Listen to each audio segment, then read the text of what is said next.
Hey there, fans of the strange, dark, and mysterious. If you're into stories that make your skin crawl and keep you up at night, then buckle up because this one's a doozy. Before we begin, tell me, where are you listening from and what time is it there? The stories. What stayed behind in this motel room window? The room was standard. Two beds, a humming wall unit, and a window that faced the parking lot where big rigs idled through the night. What didn't look standard, once the sun rose low and flat, was the faint writing that only appeared across the glass at a shallow angle backward, patchy, like a message scrubbed hard but not gone. Rhea Mallory, 37, an insurance field adjuster on a week of hail damage claims, noticed it as she packed. She had meant to drink the motel's thin coffee, make 2 calls, and hit the interstate before the heat came up. The plan wobbled when the gold light caught on the pane and stitched a sentence out of streaks. She leaned close. 3 words. Reversed. As if intended for someone outside. The first resolved quickest. He. The second took longer. Was. The third broke into stuttered islands before joining. Here. Rhea didn't trust hunches for work, but she did trust her eyes. The glass held something that wanted to stay. She touched the pane with her knuckle, careful not to smear. The letters were not marker or paint. They looked like oil lifts, the kind that come from fingers pressed to a clean surface, then wiped without full success. Years of photographing dent patterns and windshield webs had made her look for directionality, downstrokes, stopping points. The H's verticals were heavier at the top. Somebody had reached up to write it. The height matched a kid, maybe a small teenager, maybe someone standing on a heel. The backward presentation meant whoever wrote it had been inside the room, not out in the lot. Rhea stepped back, then forward again, catching the angle to reread. He was here. It wasn't much by itself. Still, it clicked against something she half remembered. A flyer she'd seen in a gas station along this same highway, western Nevada. A wide run of sage and salt flat about a kid who had vanished years ago, last seen near an old roadside motel. The details on the flyer had been faded and generalized, and she hated the feeling of turning strangers into puzzles. But the message on the glass wouldn't let go. She snapped a photo, then another with the curtain pulled halfway to throw side shadow. Insurance habit. She set her phone on the sill and made a line in her notebook, room 23, north building, roadside motel off the state route near the truck stop, morning light from the east. She added the date in her own style, early September of 2011, because she'd learned that memory softens the edges of time. Down at the front desk, a man with the posture of a coiled garden hose slid a receipt across the counter. He wore a shirt with a stitched name. Denton Kroll, property manager. He had the long stare of someone who had solved the same small problems for too many seasons.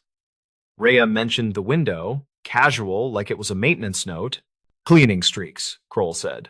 Windex when the sun hits. He tapped the desk with a capped pen. Happens. Could be, she said. It looks like words, though. Backward, like someone wrote from inside. People do all kinds of things to glass, he said, not looking up. Kids breathe and draw hearts. Guests leave handprints. Our crew wipes it down. Since when have you managed this place? Rhea asked. Still casual. Late 2000s, he said. Before that, it was old Mr. Levitt's. He let things slide. We've replaced a lot of panes, Truth told. He would not say more, and she didn't push. It wasn't her business. She was there for roof photos and the dent farm on a fleet of sedans. But curiosity has a way of hiring a seat beside duty. Back in the room, she stood the motel stationary on edge to catch more oblique light. The letters resolved again. She took a slow breath, then put her phone on voice memo not to narrate, just to capture the ambient hum and her measures. A trick a photographer had taught her to anchor memory later. The air smelled like old cleaner and the metal tang of the window track. Her internal clue came by accident. When she slid the curtain fully open, the bottom hem snagged on a plastic spacer in the aluminum frame. The spacer was cracked, held with a sliver of old tape. The tape wore a different sheen than the rest of the frame. brittle amber with torn fibers pressed into it. On top of that tape, ground into the glue, lay a tiny fleck of blue wax, the kind cheap crayons leave. Someone had taped something in place, maybe a page, maybe a label long enough for wax to settle. It matched the backward writing. If a sign had ever been stuck there, it would read correctly to the room. She wrapped the little tape shard in the motel stationery. Not as evidence she wasn't law enforcement, but because it felt wrong to leave it to a vacuum head. She took macro shots of the frame, the spacer, the wax fleck, and the area of glass where the words showed best. Then she checked out, turned in her key card, and drove to the first claim 2 towns over. She told herself it would end there. It didn't. At lunch in a diner with counter stools and a corkboard of lost puppies and church suppers, she asked the waitress if the motel had any stories. The waitress, thin braid, name tag reading, Paloma rolled her eyes. Depends on your appetite, Paloma said. Folks, stop, sleep, leave. Years back, a trooper sat there with coffee for a week straight. Didn't say why, just watched the door. Remember when? Rhea asked. Late 90s? Maybe early 2000s? Paloma said. Time fuzzes. He had a name like Otero, or something like that. People said a kid was missing. No one talked specifics. Rhea looked at her phone photos again in the car. He was here. She tried to leave it alone. That night, at another motel 2 counties away, she gave in and called the number on a public information page she found for the State Highway Patrol. A desk officer forwarded her to a sergeant who handled cold inquiries. She left a measured voicemail, using evidence terms that felt correct to her station. I'm calling about a motel window in Western Nevada. Room 23, North Building. There's old oil-lifted writing that reads he was here when viewed at an oblique angle. There's also tape residue with blue crayon wax embedded in a spacer on the frame. I'm not asserting anything, just saw it, photographed it, and thought it might matter if there were any archived calls tied to that property. A day later, a woman called back, voice steady, words spare. She introduced herself as Sergeant Mara Vickery. Rhea put her on speaker and laid out exactly what she'd seen in order. Vickery didn't indulge or discourage. She asked for the photos and the exact position of the room relative to the parking lot. She also asked about the condition of the glass scratches, chips, or a logo in the corner that would indicate the manufacturer and tempering date. Rhea checked. The corner carried a faint etched mark. She had to tilt it hard to read. She wrote it down. Vickery hummed. The way someone does when a thing aligns with a file in memory. Here's what we have, reportedly, Vickery said. In late spring of 1999, a teenage boy traveling with extended family was reported missing along that corridor. Last confirmed sighting was a convenience store, 2 exits from your motel. Dispatch logs note a search and a hotel canvas. Witness statements varied. No sign. The case is cold, not active. We do not discuss names. Her tone made a boundary plain without being harsh. I'm not asking for any names, Rhea said. I can send you everything. One more thing. There's a crack in the plastic spacer on the frame that's been taped over for a long time. The tape is ambered. There's blue crayon wax ground into it that felt like it was from inside, not outside. Copy that, Vickery said. Send what you have. Rhea sent the photos with a short note. She expected silence. Instead, Vickery called again the next afternoon. The mark you read on the glass etching is interesting, the sergeant said.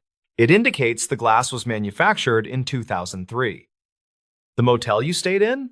Our old notes suggest it had original panes at the time of the search in 1999. So, if the panel in room 23 was replaced sometime after 2003, whatever writing you saw could predate that replacement only if transferred in some way. More likely, the writing was made after 2003, meaning the message came later than the disappearance, Rhea said. Most likely, Vickery said. This isn't a TV turn. It doesn't solve anything. But it revises assumptions about timeline and occupancy. It suggests someone connected, or someone who wanted us to think they were connected, came back to that room after 2003. We would need maintenance records to know exactly when the glass went in. It made sense, and it did not hand her any drama. It did offer direction. Rhea drove back after her last claim and asked for Kroll again. She didn't pretend she had authority. She did not hint at leverage. She simply showed the macro photo of the etching and the cracked spacer and asked if he had any records on window replacements. Kroll rubbed his jaw as if checking for new bones. "We replaced a batch after a wind event," he said. "Glass was whistling." "I'll look." He returned with a gray file folder crusted with post-its. Inside sat stapled invoices with dates in the margins. Early August of 2007, Units 12 through 24, North Building. Supplier, Lima's Glass Service. Installer initials? "You mind if I photograph these?" Rhea asked. "Knock yourself out," Kroll said, and for the first time he looked tired in a way that wasn't irritated, just human. The external confirmation came when Rhea called the number on one of the old invoices and got a man answering on the second ring.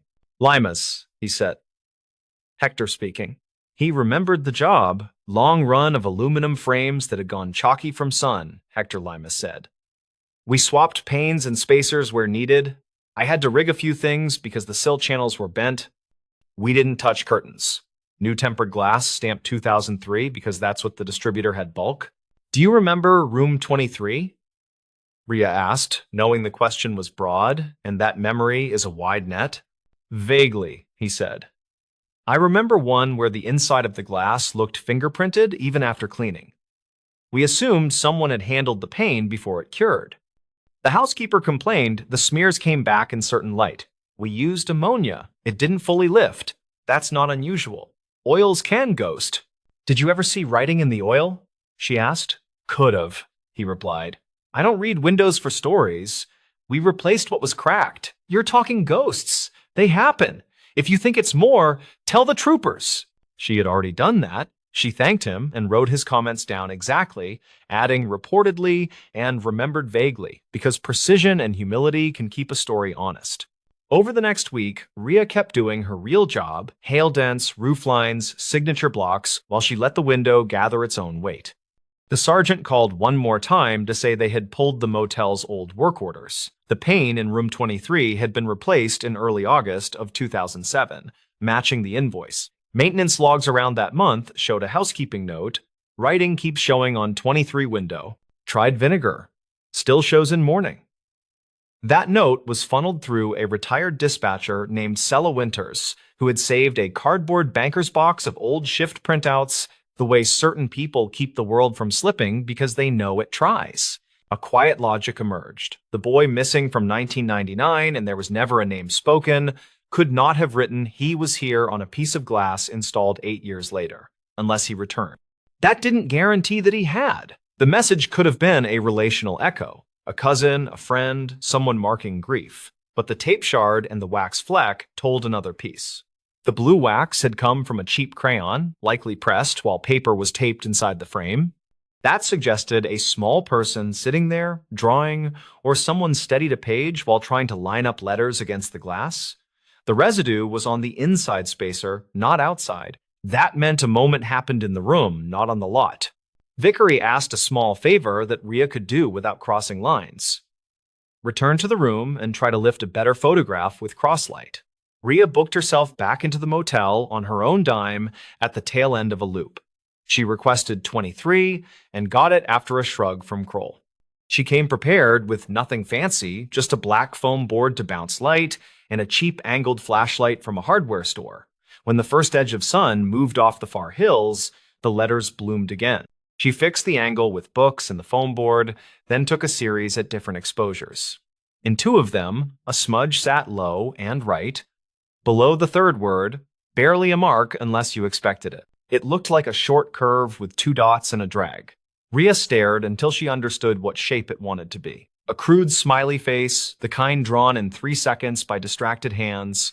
In the room notebook, decades old, Sella Winters had jotted a dispatch aside in 1999 that mentioned the kid's habit of drawing quick smiley faces in margins when nervous, according to a teacher's comment taken by phone. That was not proof. It was a soft echo between 2 separate things. Still, the echo categorized itself as relevant. When Rhea sent the new images, Vickery didn't tell her it solved anything. She said, this tightens the inference that whoever made the marks had knowledge of the kid's habits or was the kid. It also keeps the time frame post-2003. At this point, the facts that remained were simple. A pane installed in early August of 2007 kept showing lifted writing when morning light hit right. Housekeeping noticed.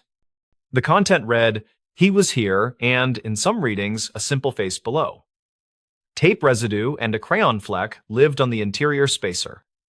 Maintenance logs matched the install. A glazier remembered ghosted oils. Dispatch logs from 1999 contained an aside about a kid's doodles. None of that made a clean line to cause. It did what good detail does. It removed a few wrong lines. The twist, quiet but firm, landed 2 months later.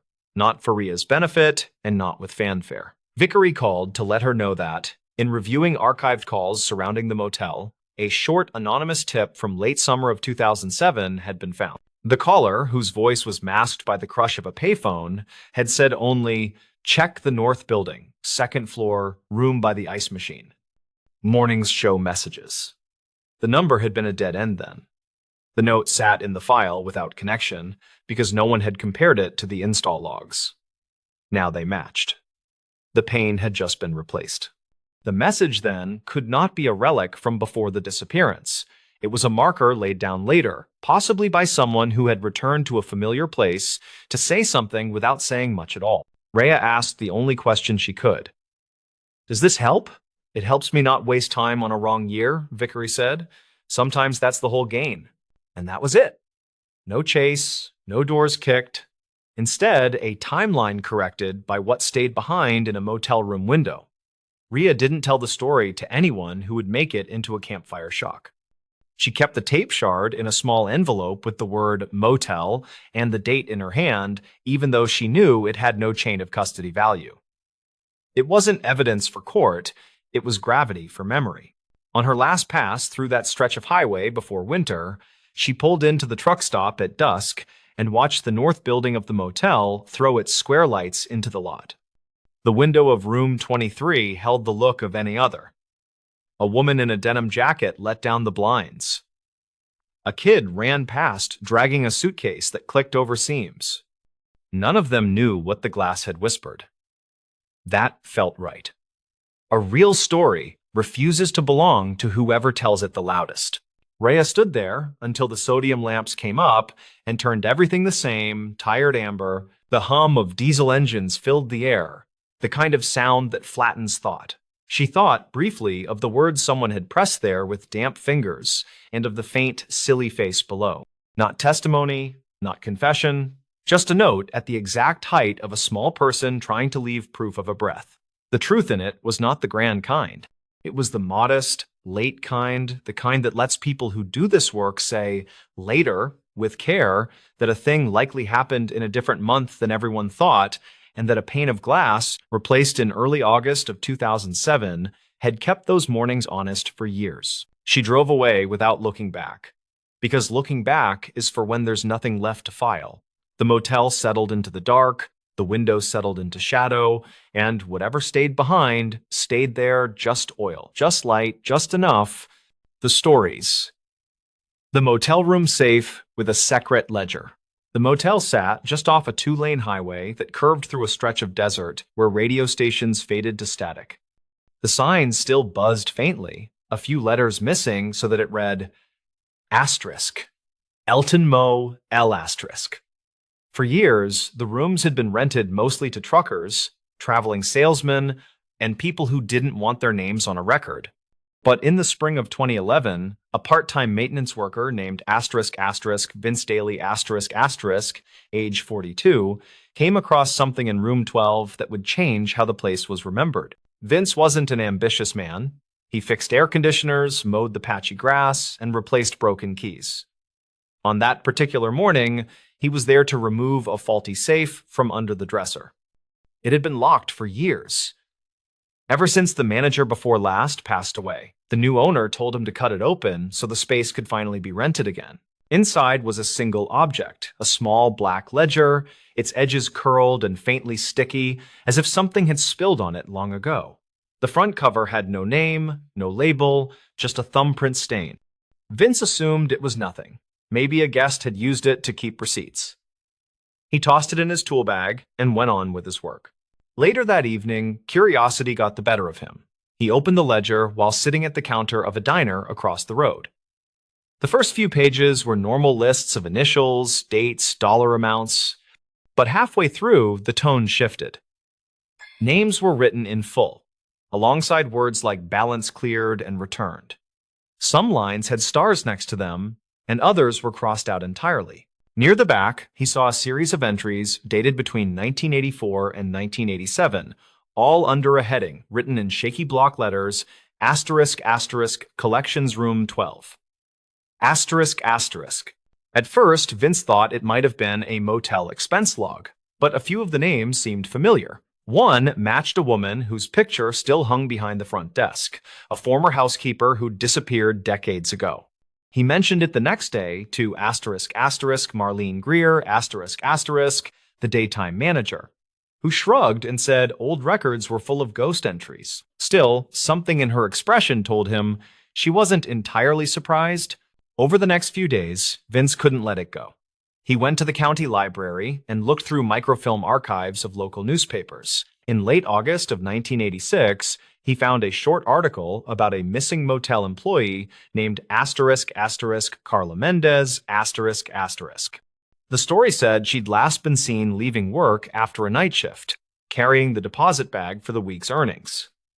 Police assumed robbery, but no suspect was ever found.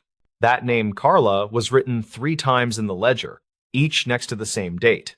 Asterisk asterisk August 22, 1,986.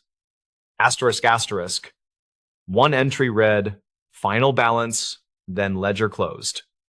The coincidence was too clean to ignore. Vince took photocopies of the pages and showed them to a retired sheriff's deputy he knew, asterisk asterisk Alton McRae, asterisk asterisk, who had worked the area back then.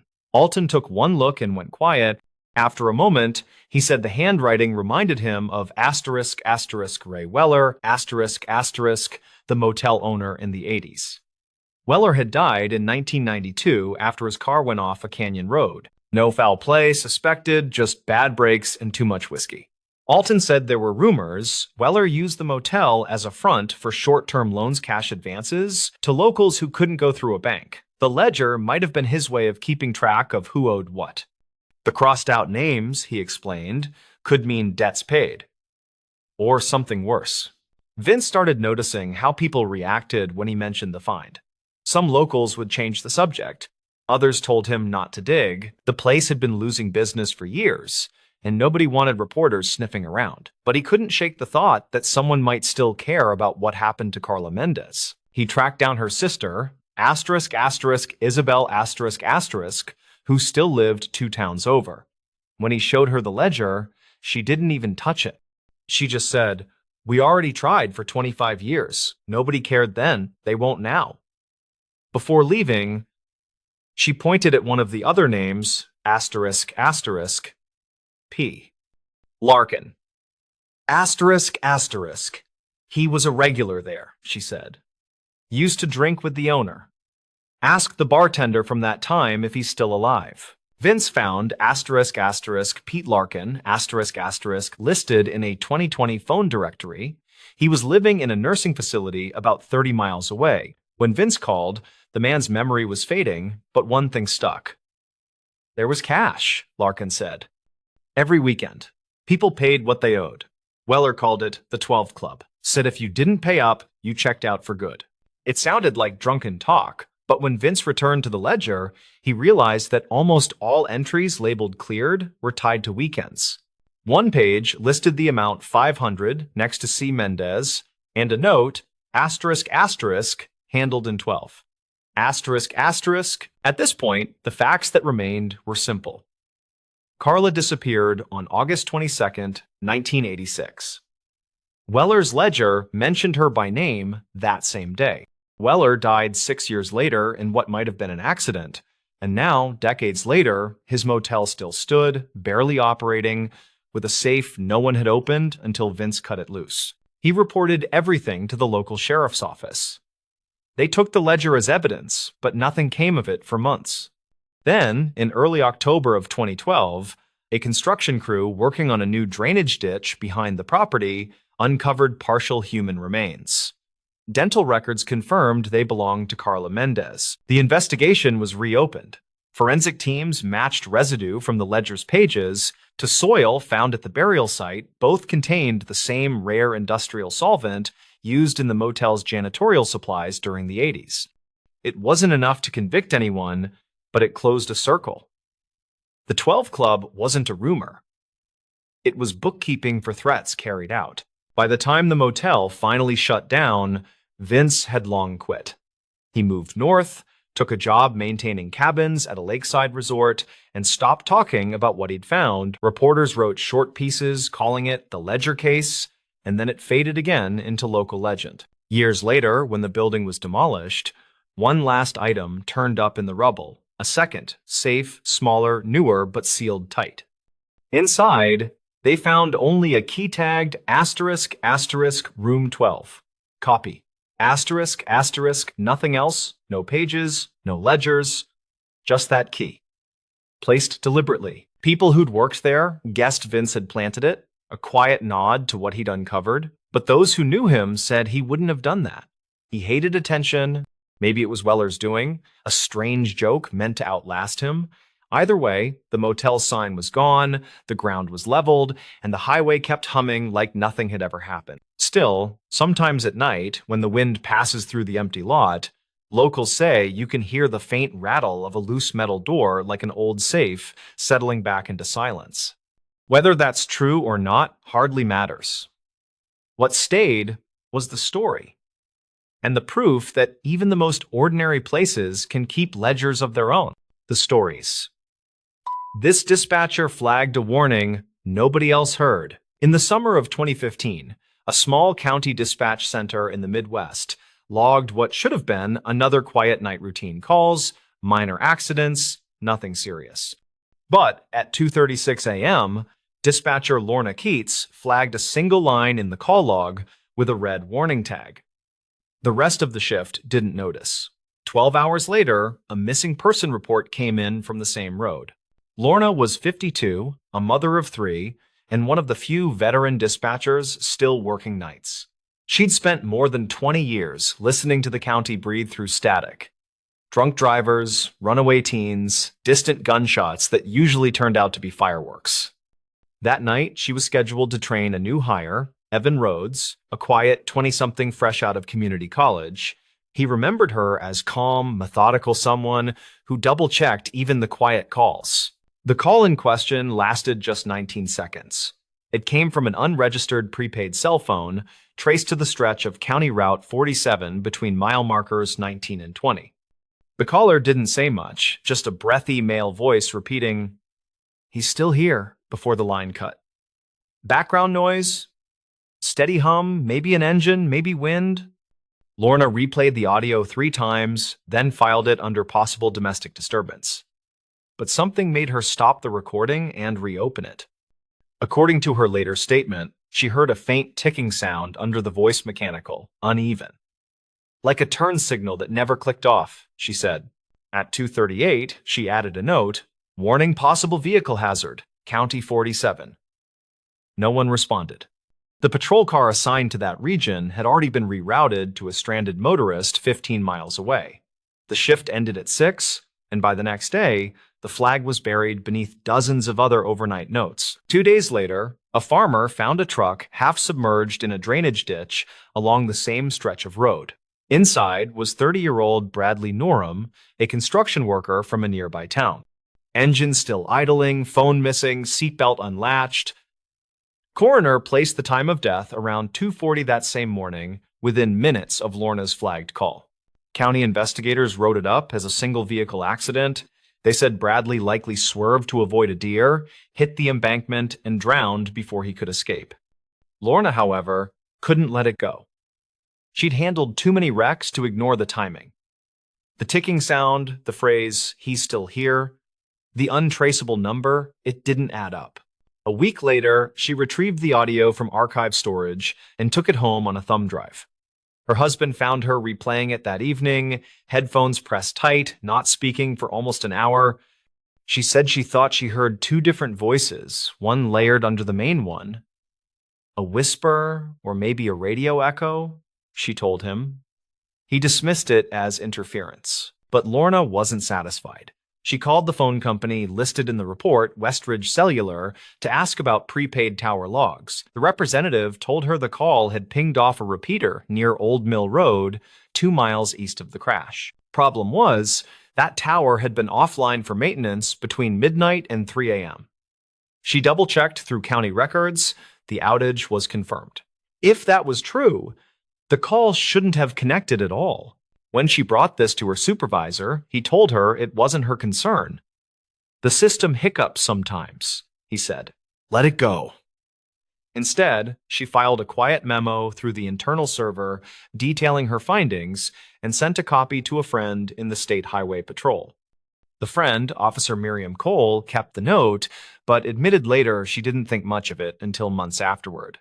Then, in November of that year, a storm knocked out power across the same district. During the outage, technicians discovered a repeater box still running from an auxiliary generator, a model decommissioned years earlier. Inside it was a burned SIM card fused into the port. Serial number partially visible.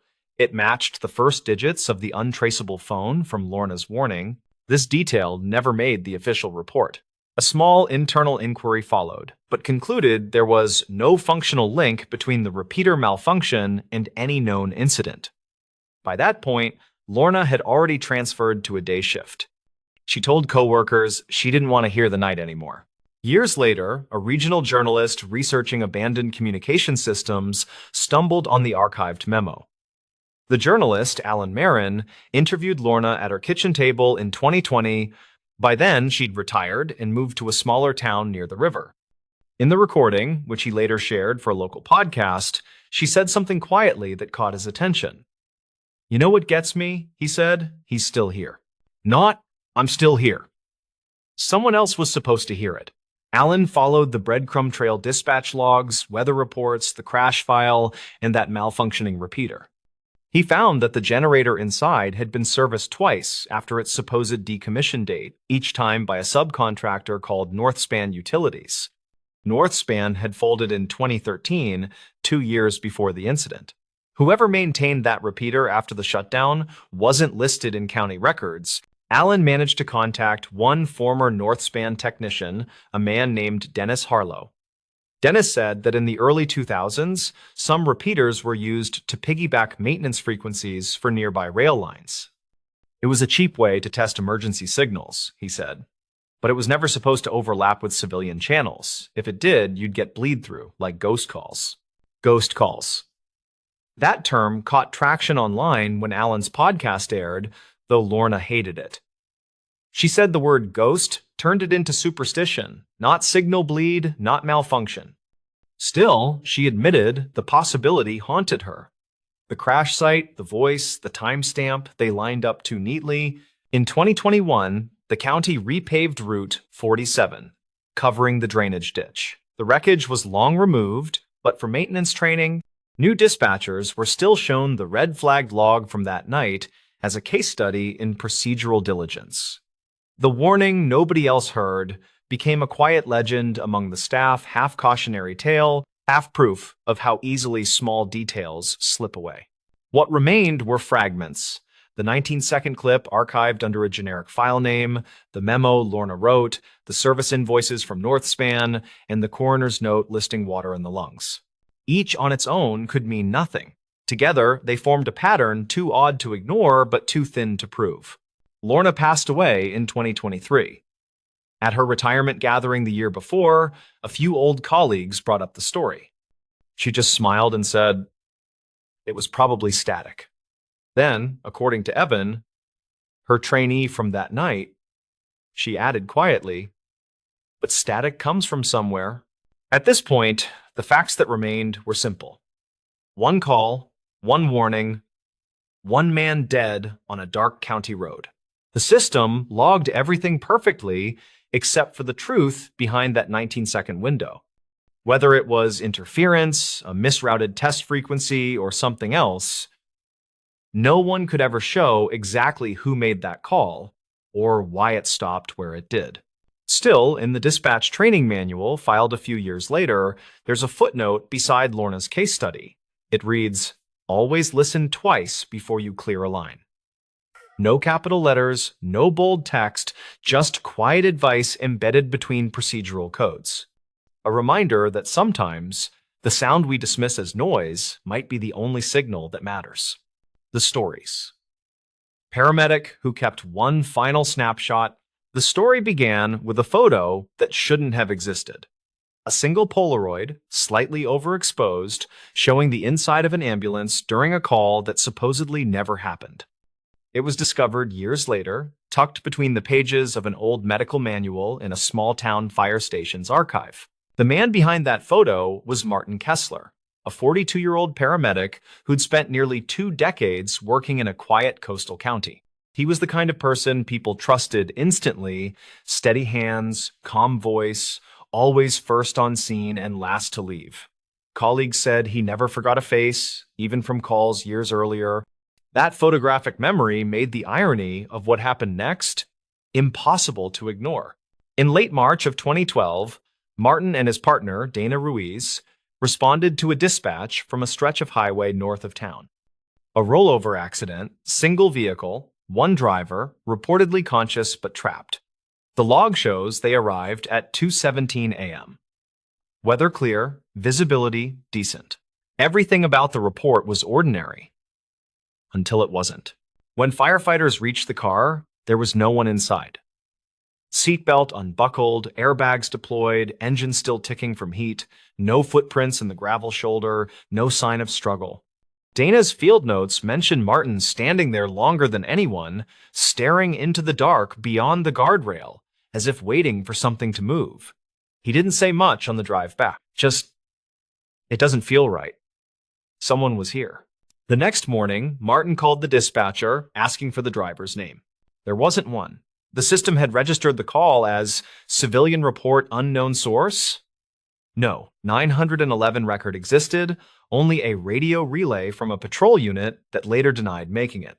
That was when Martin started keeping a notebook part medical log, part journal. He filled it with incident details that didn't make sense, addresses that didn't appear on maps, names that changed between shift reports, an emergency call from a decommissioned nursing home that had burned down 5 years earlier. Dana joked it was his ghost file, but Martin treated it like evidence. In mid-April, station archives show him requesting a portable camera from inventory, the kind still used for accident documentation. He said he wanted backups for reports. No one questioned it. That camera became the source of the one photo that remains. On May 5th, Martin responded alone to a cardiac distress call in a residential neighborhood. The official dispatch recorded a woman named Eleanor Marsh, age 71. When Dana arrived 15 minutes later, the house was empty. No patient, no signs of struggle.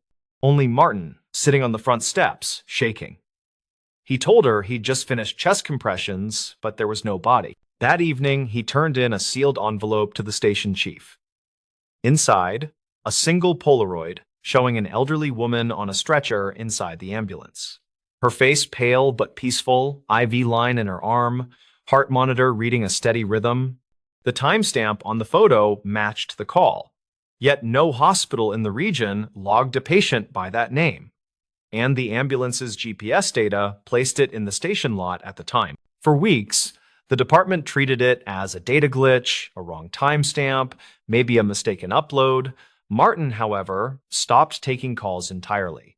He used his accumulated leave and disappeared from the rotation. Dana later said he'd started visiting the county records office, spending hours looking through missing persons reports from the 1990s onward. According to the clerk's statement, he requested files on one case repeatedly, a local woman, 71 years old, who'd vanished from her home in May of 1996. Her name, Eleanor Marsh. She'd been last seen the same week a younger Martin had begun his EMT training in that same county. What tied them together came from an old photograph Martin found in the file. It showed a group of EMT trainees standing beside a vintage ambulance. On the far left, a younger Martin smiling awkwardly. On the far right, a woman in a white nurse's uniform, Eleanor, back when she'd volunteered with the training program. Her sudden disappearance had never been solved. The case quietly closed after 3 years. The evidence stacking grew stranger. In late May, an internal audit found Martin had accessed archived radio frequencies from the old dispatch system equipment retired in 1999. He'd been trying to trace the source of that first mysterious accident call. Logs showed someone or something still transmitting on that outdated frequency once every few nights, always repeating the same brief phrase, "medic en route." By early June, Martin returned to work briefly, though he looked exhausted, his once steady hands trembling. He told Dana he thought the woman from the Polaroid had been trying to reach him for years, that all the phantom calls were echoes of old emergencies, looping through time until someone finally answered. She begged him to take time off again, but he refused. "If I stop listening," he said, "they'll stop trying to come home." The last confirmed sighting of Martin Kessler was on June 15th of that year. Surveillance footage from a rural gas station shows him fueling the ambulance alone, headlights off, before driving north toward the old highway. The timestamp reads 2:17 a.m., the exact minute of the original rollover call. 3 days later, the ambulance was found parked beside a defunct rest stop, keys still in the ignition. The driver's side door was open, the radio turned to static. In the back compartment, responders discovered a single Polaroid camera lying on the gurney. It contained one undeveloped sheet of film. That image was later processed by the state lab. It showed the inside of the ambulance, empty except for a stretcher, with 2 folded paramedic jackets placed neatly side by side. The back doors stood open, facing a foggy stretch of road. The official report labeled Martin Kessler missing, presumed deceased. No further transmissions were logged from the old frequency. The firehouse quietly retired his call sign, and the Polaroid was sealed in evidence storage, tagged simply, "Recovered from Unit 7, June 15, 2012. Years later, when new recruits asked about him, veterans would point to the framed photo on the wall, the one of Martin and Dana receiving their service award in 2010. Behind the glass, barely visible under the reflection of overhead lights, there's a faint double exposure. The outline of an ambulance interior, doors open, a stretcher waiting. At this point, the facts that remained were simple. The snapshot was real, the patient never existed, and somewhere along that forgotten highway, a paramedic might have finally answered a call meant only for him. The stories. Dispatcher, who redialed a night number years later. The call that woke the overnight desk never finished cleanly, and the number that hung up stayed burned into memory. The report marked it as an incomplete welfare check request, and the audio ended right after a sharp breath. Leora Vance worked nights at a regional communications center, 36, steady voice, quick notes, routine coffee. She covered a patchwork of small towns around a river, and her goal that night was simple and ordinary. She wanted to make it through the shift with clean logs, then drive home before sunrise. At 2:43, the line flashed unknown number, and a woman whispered that somebody was on the porch.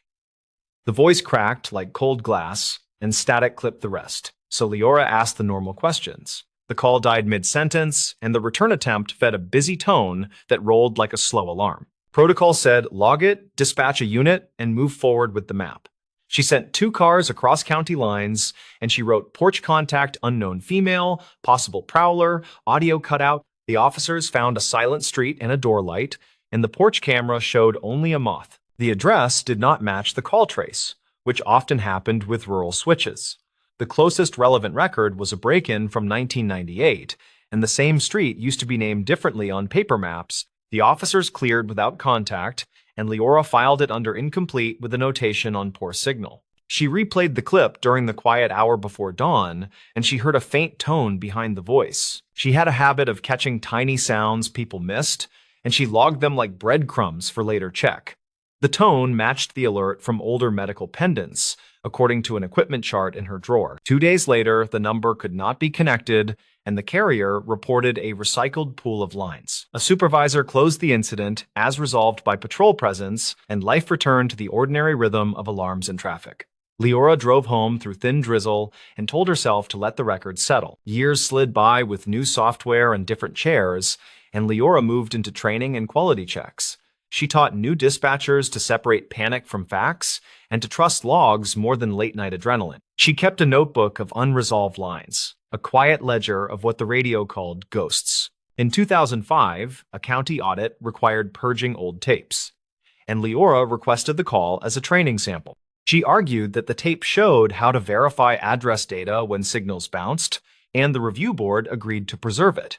She placed the audio in a folder for classroom use, then forgot it for a while. In 2017, the center switched to digital recording with automatic transcription for flagged words. The legacy folder ported into the new system, and the software saw porch and pendant, then tagged it for quality review. Leora listened again and heard the same faint tone, which still felt wrong and unfinished. She noticed a rhythm behind the static, and it repeated every 6 seconds with small variants. A trainee suggested a smoke detector chirp, but the pattern felt too mechanical for a battery warning. Leora wrote a new note, and she marked it as likely device signal not from residents. A retired technician stopped by for coffee and heard the clip through an open speaker. He said the beeping sounded like a hallway alarm from a care facility, and the pitch matched certain wall units. He gave a rough model name from years earlier, and he shrugged in that cautious way field techs learn. Witness statements in older town council minutes mentioned a small facility that closed in 2006. The building sat at the edge of a service road near the river, and the license lapsed after staff shortages. The address never showed in the dispatch mapping tool, which favored current businesses and active residences. Leora searched archived calls around that road and found short bursts from unknown lines that year. Each clip cut off before a name, and the patrol responses found nothing but chain doors and dust. A maintenance crew had watched the property for a bank, according to one officer report from spring. She pulled tax records from the county site and found a change of ownership in 2007. The building title shifted to a holding company, which often meant redevelopment, which never came. A satellite photo showed a roof with patched squares and a light pole that leaned toward the access lane. The night number from the porch call mapped to a carrier block once used inside institutions. A policy note in an old binder described internal extensions that could overflow to outbound lines when certain failsafes trip. It was not proof, but it lined up with what the technician had described over coffee. She visited the records room on her lunch and requested dispatch logs for that road after 2006. The clerk pulled a slim folder with dust, and the sheets listed trespass checks requested by neighbors. No violent incidents were recorded, and most notes referenced animals and teens daring each other. A faded memo said interior power was cut to code years ago, and alarms were disconnected with a certificate. The memo was initialed by a contractor who later moved out of state, according to a local paperclip. The paper mentioned a minor zoning fight over repurposing, which stalled and faded. A rumor in a neighborhood forum referenced late-night lights near the loading door, reportedly seen by a delivery driver. The driver claimed to hear a tone like a distant truck backup, and then nothing after he blinked his high beams. The forum thread ended with jokes, and the administrator locked it after a week. Leora requested permission to run a courtesy check by phone on the legacy carrier block. She wrote that the new system showed occasional pings from inactive numbers, and she wanted to verify with the provider. The provider sent a bland letter that said non-billable pings could reflect maintenance checks, which proved little.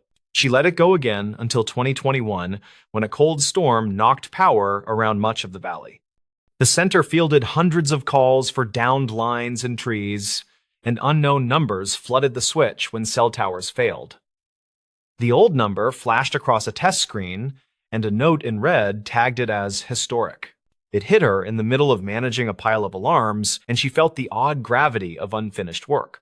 Her trainee, a quiet analyst named Mateo Greer, saw her stare and asked what history followed that line. She explained the porch call, the tone, the closed facility, and the recurring pings during outages. He suggested a careful redial during low traffic hours, which fit policy when no private party would be disturbed. The number technically did not belong to a person, and the facility was listed as vacant in tax files. The watch commander noted no risk and approved a controlled test with recording flagged as training. At 3:10 the next night, Leora sat with Mateo in a side room and pressed redial on a clean console. The ring returned at a low volume, and a relay clicked before a voice picked up with a machine crawl. The voice said, "Reception desk. Please hold." The line stayed open with air and faint humming. Leora spoke carefully, and she used the generic script for a wellness verification at an inactive site. The line did not respond like normal interactive voice response, and the hum rose, then settled like heating vents. Mateo pointed to the waveform on the screen, and he traced a stair step that pulsed in threes. She said the center needed to verify status for a safety audit, and could a staff member confirm the building as empty. The voice returned with a single word, and it sounded like census, which made no sense for a desk. The hum changed to a thinner tone, and something clicked like a phone being set down. They stayed quiet, and a tiny echo carried an off-room sound that resembled elevator chimes. The building never had an elevator, according to the old permit in the zoning files, which listed 2 floors only. The chime could have been something else, or a bleed from another source through a carrier trunk. The call lasted 2 minutes, and then a hard click ended it with no final acknowledgement or goodbye. Leora logged every detail with exact time and the conditions of the room, plus the fact that a second console witnessed. She wrote that the voice felt recorded, but not like a standard system recording from that era. A next step followed policy, which said request a daytime site check with property access if possible. The sheriff office called the management company, which reported that the interior phones were long removed with certification. A maintenance vendor met deputies at noon, and the group entered through a side door with a stubborn hinge. They found clean air, paint flakes, and a smell like dry paper after long storage.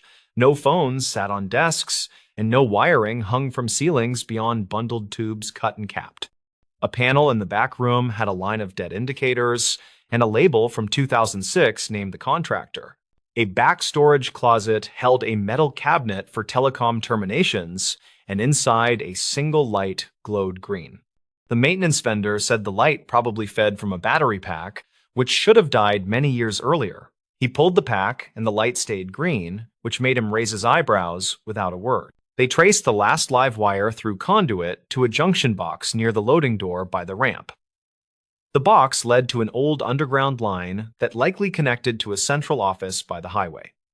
The vendor said a ghost loop could be holding a stub signal, which might ring when jolted by storms.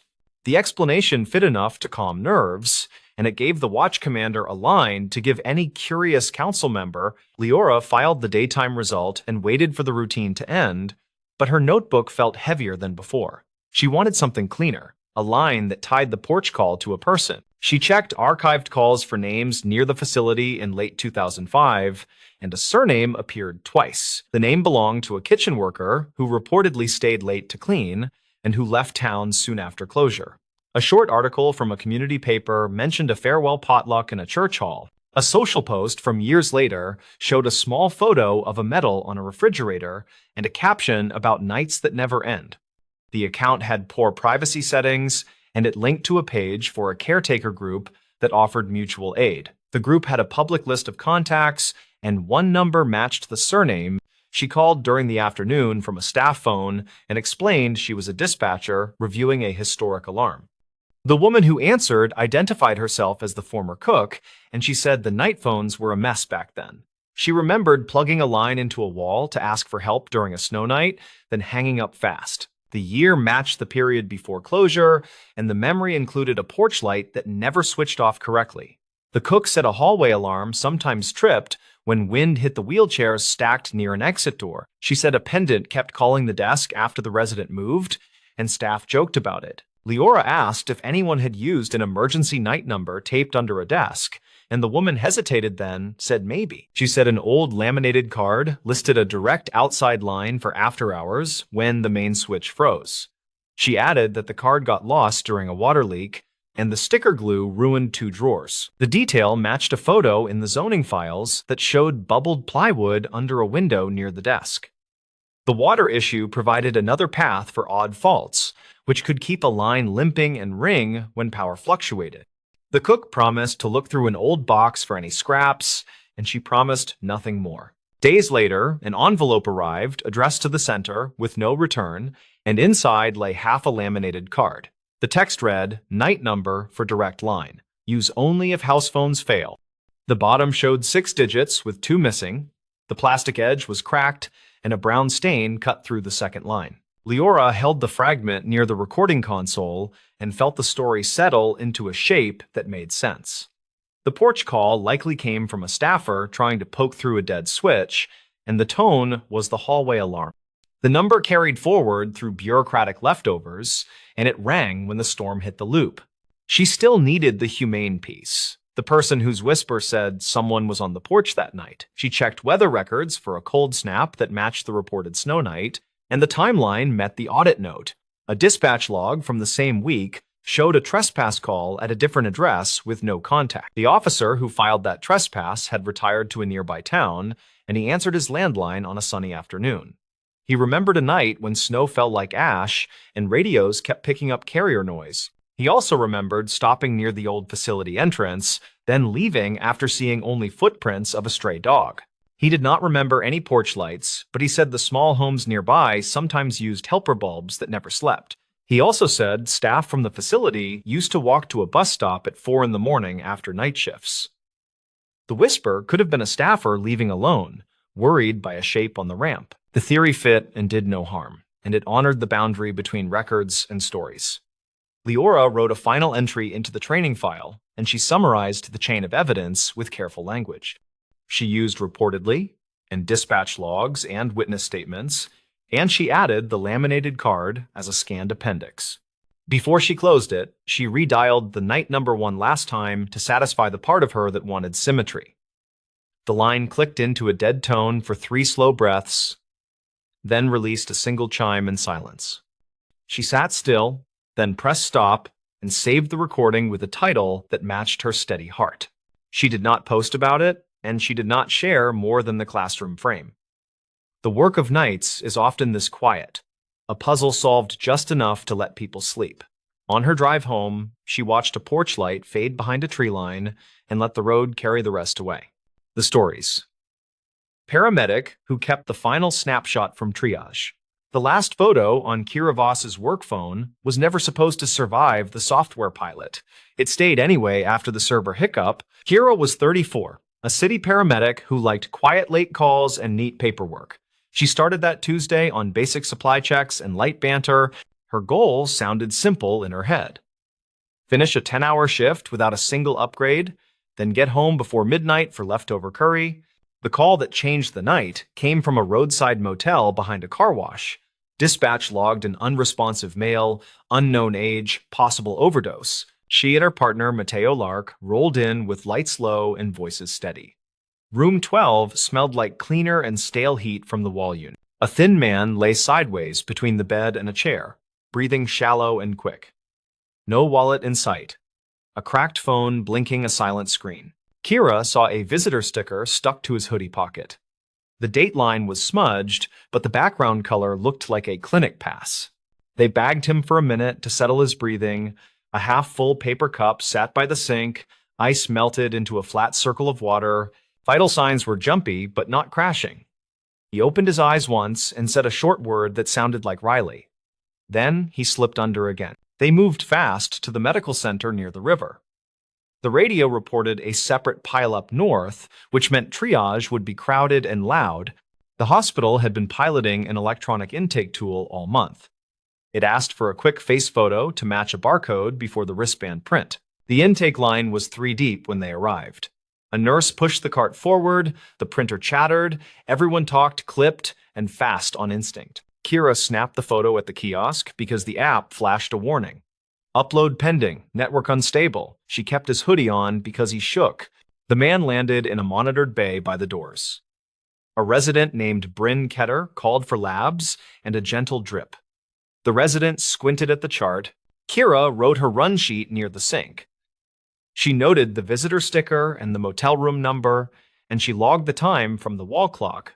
Security cut a small plastic bag from the man's waist string. The bag held a folded laundromat card, a bent key, $3, and a receipt. A second surge of ambulances flooded triage with crash patients. Yellow tags and green tags pressed into the hallway. Voices layered into a dense cloud. In the noise, someone swapped beds to clear space. The man with the hoodie slid one bay over, and a crash patient took his place under a portable lamp. Kira and Mateo finished their handoff after an hour. The man seemed stable. They cleaned the stretcher rails, signed the tablet, and walked toward the exit. The code alarm sounded from the bay they had left. Kira swiveled in the doorway and saw movement through bodies.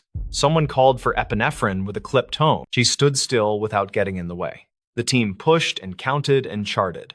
The monitor flattened once, then kicked back, then flatlined again while staff switched roles. Kira did not like leaving after a loss. She did what protocol allows. She tapped Mateo's arm. Then they cleared the doorway and stepped into the humid night. Back at the station, reports stacked up behind them. An hour later, an internal message flagged her run. The patient from the motel did not make it. The summary blamed an unknown allergy aggravated by a blood pressure medication.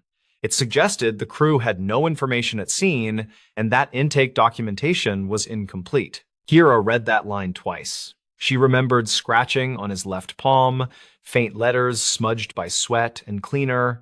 She also remembered the sticker on the hoodie pocket. She opened her notes app and zoomed on a quick photo of the motel nightstand.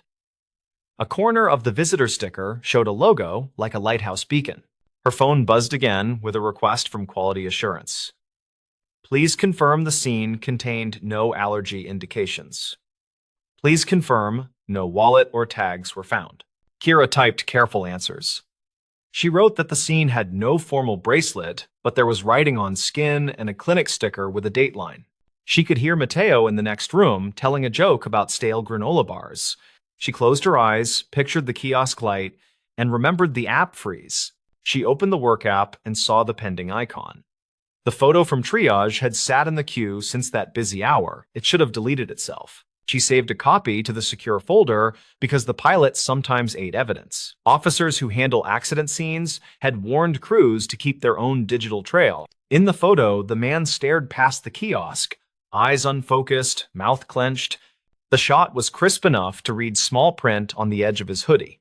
She leaned toward the phone and read the visitor sticker again.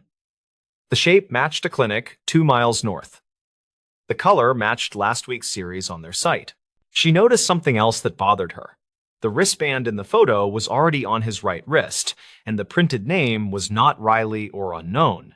The name read Colin Hart with a birth year that was wrong by 2 decades. The band also carried a room assignment for a different wing upstairs. Kira checked the run sheet and confirmed the time on the photo. It was taken before he left intake, with a clock in the frame above the desk. She balanced possibilities in her head. Either the band printer reused a label by accident, or triage grabbed a band intended for someone from the crash. She called the station supervisor and spoke in a flat voice. She also saved the app log and the photo metadata. She wanted a clean chain if asked. The supervisor told her to hold steady. He said quality would reach out by morning and that she should write her memory within the next hour. Kira wrote about the motel room, the visitor sticker, the palm writing, and the switch between bays during the crash surge. She avoided guesses and listed times. By sunrise, the hospital asked to speak with her.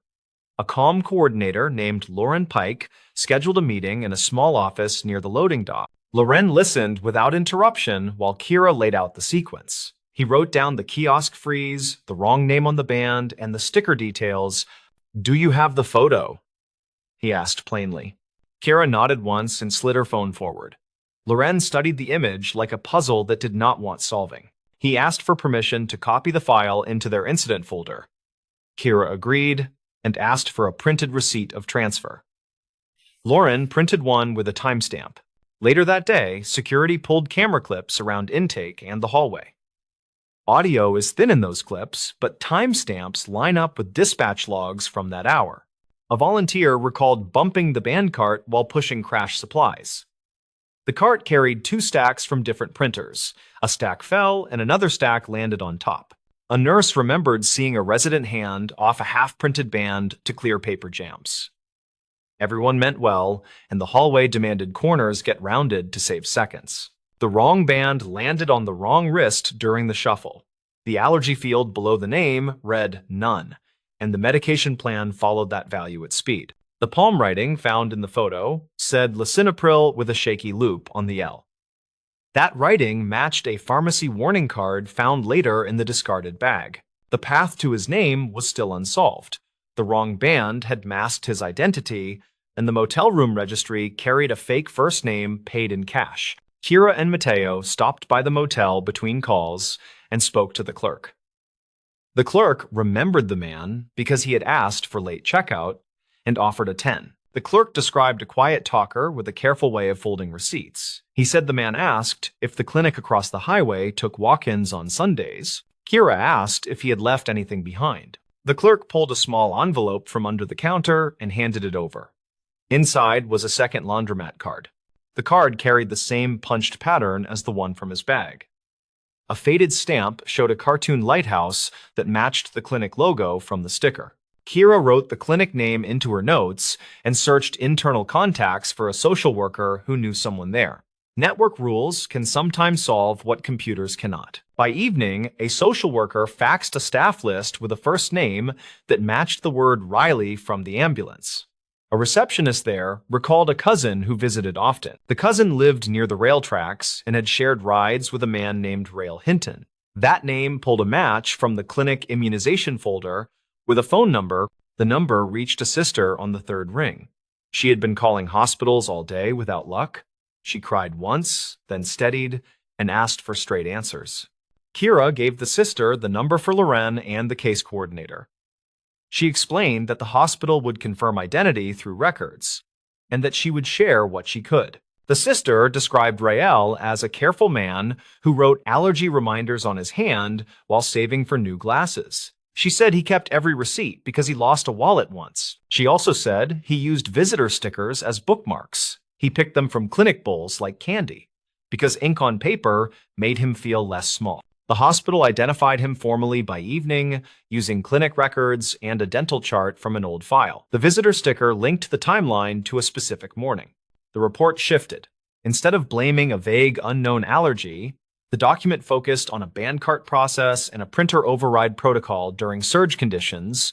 Quality assurance asked to keep Kira's photo, which showed the wrong band before bedside orders fired.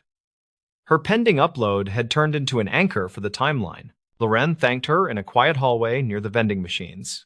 He said the photo mattered because it caught a small truth at the exact right second. He also said the hospital planned a training session with a new rule.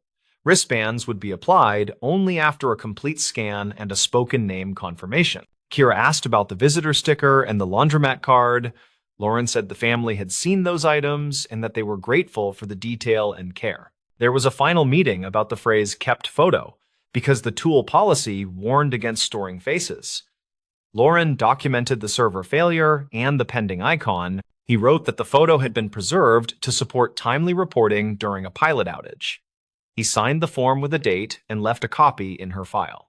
Mateo teased her gently about her habit of triple-saving things. He said she was a walking archive with a neat ponytail and an allergic reaction to loose ends. She laughed, then stood quiet for a breath. She thought about the palm writing and how small a warning can look when a hallway feels crowded. Weeks later, a new kiosk arrived with better network checks.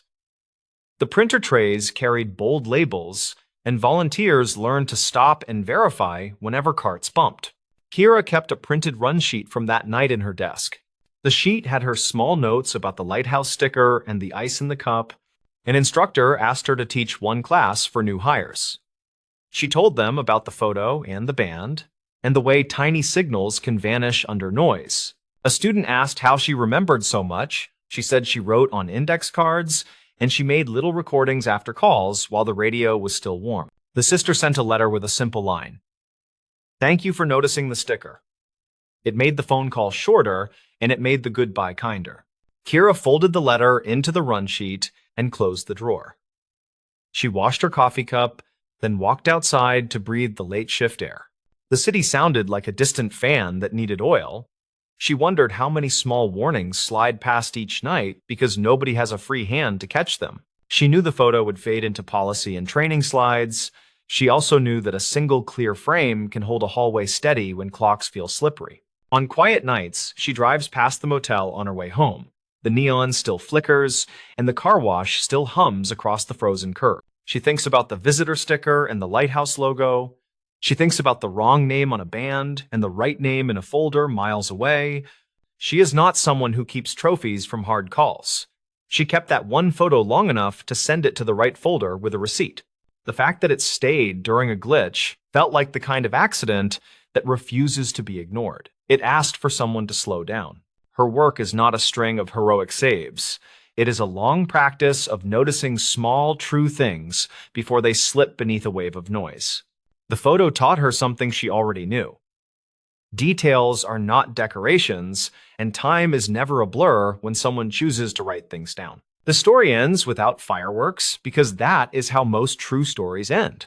A hallway returns to normal, and a system gets a little less clumsy. Kira drives home with the window cracked and a song on low volume.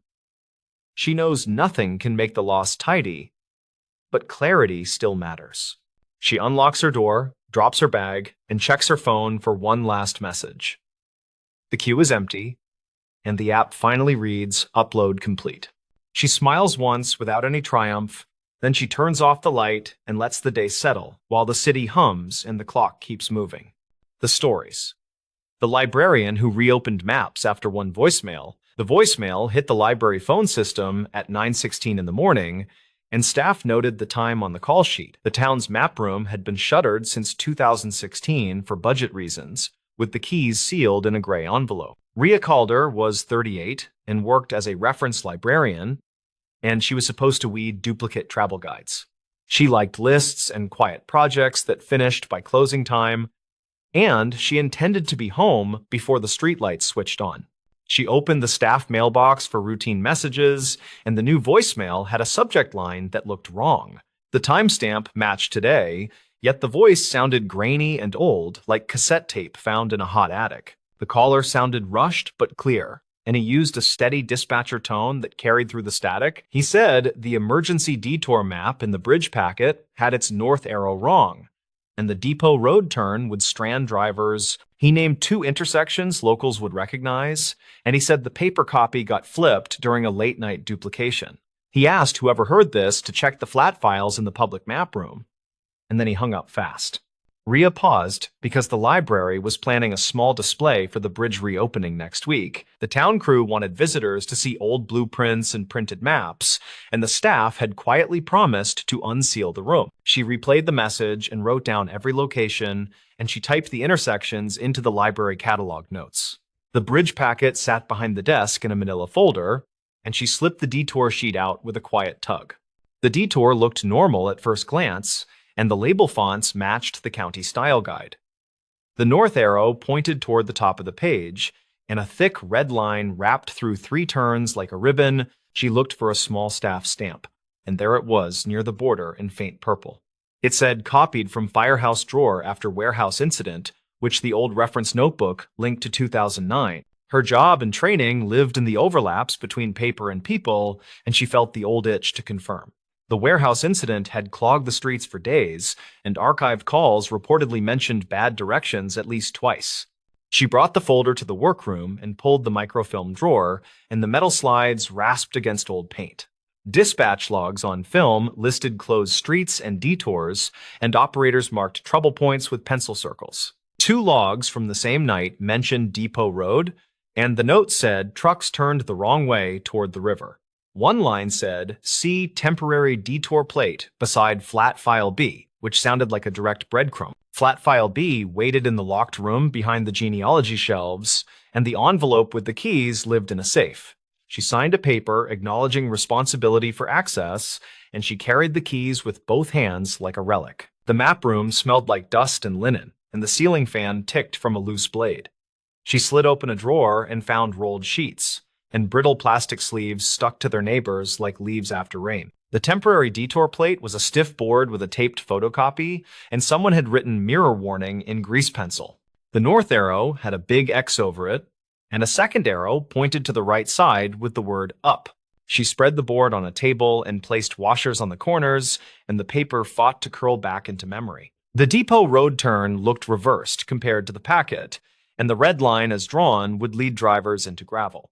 Her phone compass showed north toward the windows, and the temporary plate matched her reading within a few degrees. The packet map disagreed by a wide margin, and her stomach tightened like it always did when details misbehaved.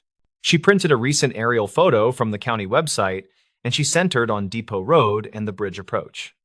A water tower shadow ran northeast by the clock, and that matched the plate, but not the packet. She called Tomas Brink, who was 54 and ran maintenance, and she asked about the packet source. He said a volunteer scanned old map holders in the spring, and staff patched labels onto the county base. He remembered a late-night copy job at the firehouse during the warehouse week, and he thought someone flipped a master. He had no hard proof, but he told her to talk with a retired cartographer who lived near the marsh.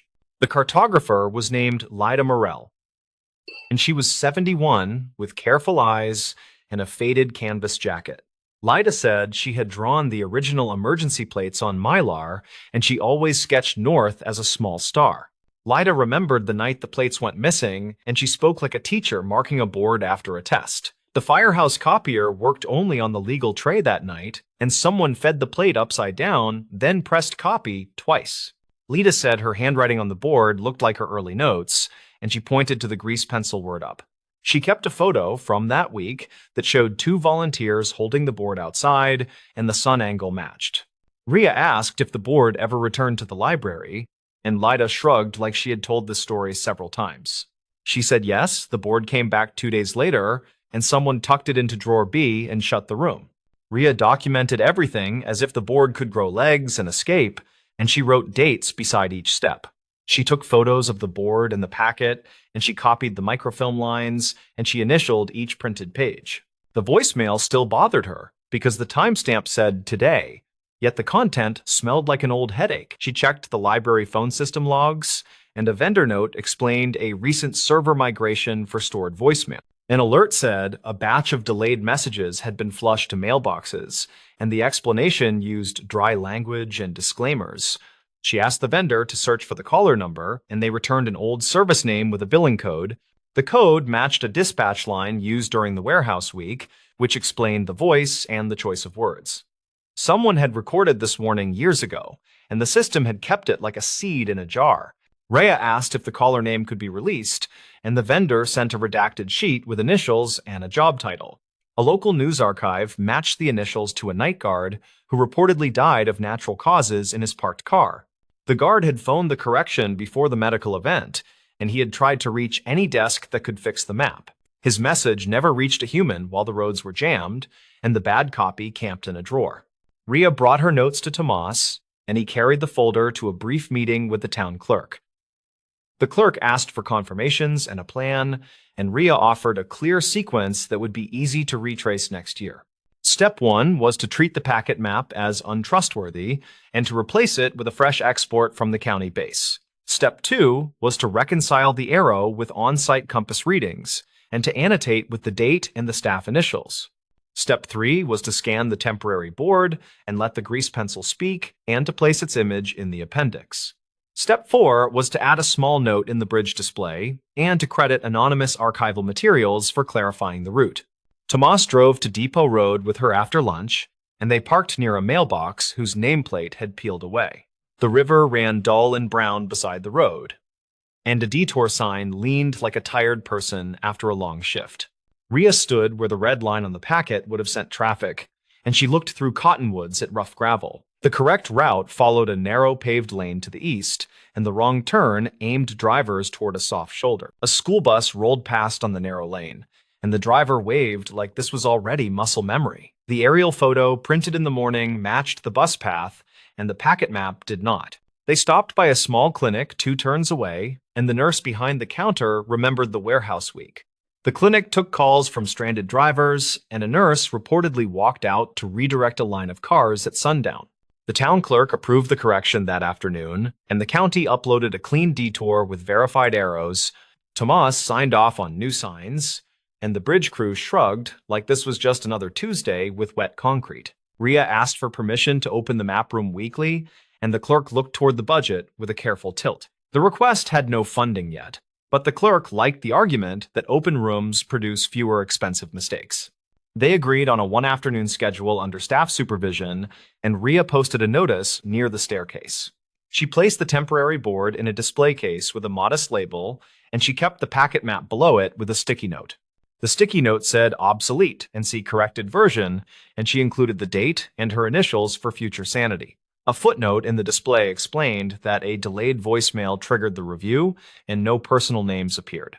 At the reopening of the bridge, the mayor shook hands and cut a ribbon, and the appetizers ran out fast. Drivers moved through the new approach like water down a smooth bed, and the detour signs wandered into storage. Tomas clapped her shoulder near the coffee urn, and he said quiet fixes rarely get banners, which is the point. Lyda visited the display the next morning, and she pressed her fingers against the glass like she was reading Braille. Rhea listened to the old voicemail one more time, and the voice had that tired confidence that comes from night work. He had said, please check the flat files, and it felt like he was speaking across a hallway rather than across years. On her desk, she kept a small notebook with 3 lines that she repeated when projects became slippery. Write down names of things as they are used, compare them to how they look on paper, test the direction with the Sunday. She added a 4th line in light ink to mark the lesson that felt both new and as old as maps. If a voice says the arrow is wrong, open the drawer before the parade trucks roll and the cameras arrive. In the months that followed, the room gathered quiet visitors, and the fan still ticked, but less often after tightening. Folks brought rolled plats from garages, and Ria labeled them carefully, then scanned and returned them with fresh sleeves. A contractor volunteered 2 hours a week to help with filing, and he taught her to spot scale bars that lied. Teachers brought students to trace creeks with cotton thread, and one kid noticed a benchmark star on the courthouse steps. The bridge display came down after the season changed, and the temporary board went back into drawer B with a proper sleeve. A small typed note inside the sleeve told the story in 12 lines, with dates and initials and measured claims. It said a voicemail arrived and matched earlier dispatch references, and staff verified the arrow with compass and aerial evidence. It said a clean map replaced the packet version before the reopening, and the town's roads agreed. Ria did not call it a miracle, and she did not call it fate, because both words would cheapen 12 careful steps. She called it library work, which sounded plain, yet it held more weight now that a ribbon had been cut. On quiet afternoons, she stood at the window where the compass had pointed, and she felt the same small pull. North was where the light made honest shapes on paper, and where a tired voice could still find the right room. When she locked the door each week, she thought about the man who made the call, and she wished he had been heard. His warning crossed an odd gap in the system, and it landed like a folded note slid under a door. In a town where stories often arrive secondhand, the plain ones sometimes carry the longest mileage. One message, one board, one arrow corrected, and a room reopened so a drawer could be opened without ceremony.